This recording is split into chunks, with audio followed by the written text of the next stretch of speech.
Es iluminada, buenas tardes compañeros acá en la mesa, buenas tardes a Karina, Francis, Josema, buenas tardes al país que nos escucha a través de esta potente emisora Z101, haciendo comunicación con responsabilidad social. Señores, el discurso del dale para abajo es un discurso que tiene muchos adeptos, y yo comprendo que la gente, cuando nos sumergimos en esta dinámica de los delincuentes, de que dele para abajo, yo comprendo que la gente en cierto modo aplaude estas medidas fuera de lo que son medidas judiciales. Y lo comprendo porque la gente, en esa desesperación de no encontrar justicia, de personas que se vinculan a hechos reñidos con la ley, no encontrar nunca una sanción, nunca encontrar vamos a decir, algo que en cierto modo paguen por el hecho cometido, por su historial de hecho cometido. Cuando vienen los intercambios de disparos, entonces la persona aplaude en este tipo de medidas y se ignora muchas veces el tema de los derechos humanos, y muchas veces sale entonces el contraargumento que derechos humanos para delincuentes, que se mueran los delincuentes, y por ahí entonces eso se arma una bulla y un ruido a nivel de la población, que el que ose reivindicar derechos humanos termina siendo apedrado en las redes sociales. Pero uno lo hace porque uno no está para hacer masa, uno está para hacer vanguardia. Y los que están para hacer vanguardia tienen que decir las cosas, aunque muchas veces incomoden, porque nosotros no estamos para hacer masa. Nosotros estamos para construir desde esta humilde posición que nos permite el propietario de esta emisora, don Bienvenido Rodríguez, un pensamiento crítico frente a la sociedad. Señores, en lo que va de año, la policía ha matado 21 personas en intercambio de disparos. Mentalmente póngale 2 comillas, intercambio de disparos. ¿Por qué? Porque son situaciones extrajudiciales.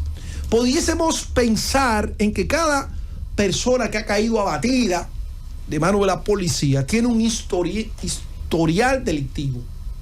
Es cierto, no son santos, como siempre entramos aquí en las discusiones, que si son niños cantores de Viena. No son niños cantores de Viena.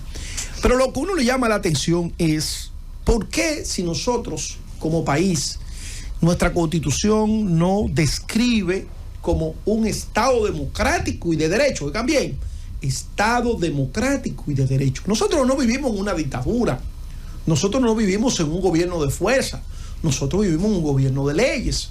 Entonces, ¿por qué si vivimos en un estado de leyes, medidas como esta en la población se ven como tan normales? Y a veces, inclusive acá, cuando los micrófonos se abren y escuchamos a la gente aplaude este tipo de medidas. Pero ustedes saben por qué. No es porque la gente en sí no entienda que debe existir en toda sociedad democrática y de derecho un debido proceso de ley, y que nosotros no tenemos en nuestra constitución la pena de muerte. Pero usted sabe por qué la gente se identifica con que esos criminales caigan abatidos de mano de la policía en un supuesto intercambio de disparos. ¿Ustedes saben por qué? Porque la gente está hastiada de la delincuencia. Y como el sistema no le da respuesta, porque está lleno, repleto de una hipergarantía procesal, los delincuentes entonces se ven que son los buenos y a quienes ofenden son los malos. El proceso frente a la justicia se cae, hasta porque una persona que ha perdido un familiar, un hijo, tiene que meterse en miedo porque la amenazan. Entonces el sistema judicial garantista, descansado en pruebas, se cae porque no hay pruebas. Todo el mundo vio que ese delincuente mató. Todo el mundo vio que el delincuente tiene el barrio en zozobra. Pero nadie puede salir a decir que ese es el delincuente, porque no existe una protección a la persona que denuncian. No lo existe. Y aunque pueda existir en la norma, en la práctica no se da. La gente está desamparada en términos de estos procesos judiciales, está de estos procesos investigativos, está desamparada. Entonces, ¿qué tiene que hacer la gente? Quedarse con el hijo muerto, quedarse con el esposo muerto, quedarse con el hermano muerto, mudarse del barrio, vivir lleno de vergüenza, porque imagínese usted pierde un hijo, entonces usted ve el que mató a su hijo en el colmado tirándose la fría y haciendo su vida normal, porque realmente el sistema le ha fallado. Entonces la policía muchas veces como ya esos tigres están calientes, dicen, bueno, pero ¿y qué vamos a hacer? Porque lo hemos apresado 2 o 3 veces y vuelven y lo sacan, porque no hay prueba, porque no hay esto. ¡Pa! Se calientan de tal manera, entonces suceden situaciones como los intercambios. Y para esa es una práctica que en cierto modo la población la ha validado y la ha aplaudido, pero no es una práctica que es correcta en un estado donde los sistemas democráticos e institucionales funcionan. ¿Por qué? Porque siempre hemos hablado de los falsos positivos. Todo está bien, mientras tanto maten delincuentes. Pero un día aparece una gente que un policía, un jefe se lo quería quitar de encima.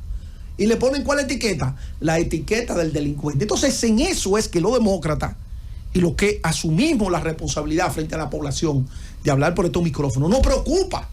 Porque puede existir un momento donde alguien es incómodo para otra persona y se lo quieran quitar de encima con la etiqueta delincuente. Es como pasaba en Colombia con el tema terrorista, o como pasaba aquí en los años 70 con el tema comunista. Son etiquetas, entonces te etiquetan y luego que te etiquetan, entonces ya estás legitimado para que te den trabajo. Entonces, es un intercambio de disparos de 21 personas que han caído en manos de la policía. Eso es preocupante. Y yo creo que la sociedad dominicana tiene que abrirse a un tema sincero, ese código procesal penal, ese código penal y todo lo que tiene que ver con la justicia penal tiene que colocarse en una modernidad que permita a los actores de la justicia poder enfocar estos temas de una manera ágil. Entonces, ¿por qué estos códigos están frenados hace muchísimo tiempo? Por la bendita 3 causales. ¿Por qué? Porque no terminamos de entender que la República Dominicana es uno de los poquísimos países, de los pocos países, 3 o 4 en América Latina, que todavía tiene el tema del aborto cerrado. 3 o 4, que dicho sea de paso son países conservadores. Entonces, por no afectar la visión, que dicho sea de paso, de una iglesia que ya no está tan cerrada como estuvo cerrada hace tiempo, ya tenemos una iglesia que ahí mismo se dan luchas de interés entre una visión progresista representada por el Papa Francisco y una visión conservadora representada por otro sacerdote. Entonces, este es el momento con una iglesia que se apertura a un nuevo pensamiento de darle para adelante ese código penal, porque no podemos seguir aquí justificando los intercambios de disparos simplemente porque para llevar a un delincuente a la justicia hay que encontrarlo con cámara, o que el que lo va a llevar a la justicia sea el mismo jefe de la policía o los policías o los fiscales, porque no hay forma de que se pueda testificar de que esa persona cometió ese hecho, porque todo el mundo se mete en miedo. Entonces, como esa es la realidad que a nosotros nos corresponde, hay que hacer ese código penal mucho más ágil, mucho más eficiente a la hora de enfrentar este tipo de situaciones y no caer en esta práctica odiosa que frente a los países del mundo civilizados y modernos se nos ve a nosotros como un estado troglodita, cuando no lo somos, cuando no somos uno de los países más, vamos a decir, más inseguros, porque no lo somos.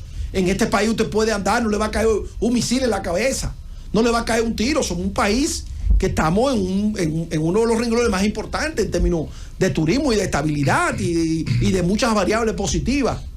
Entonces, situaciones como esta que no permite que los delincuentes que tengan un historial puedan ser juzgados por las instancias judiciales y puedan cumplir su pena, muchas veces se tiene que utilizar el intercambio de disparos para quitarlo del medio en términos prácticos.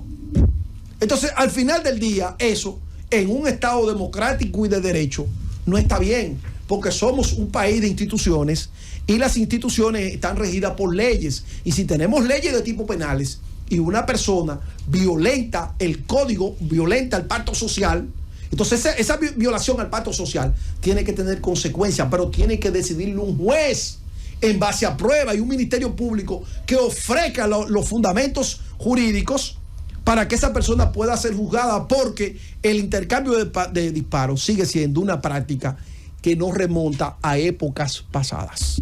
Francis, vámonos.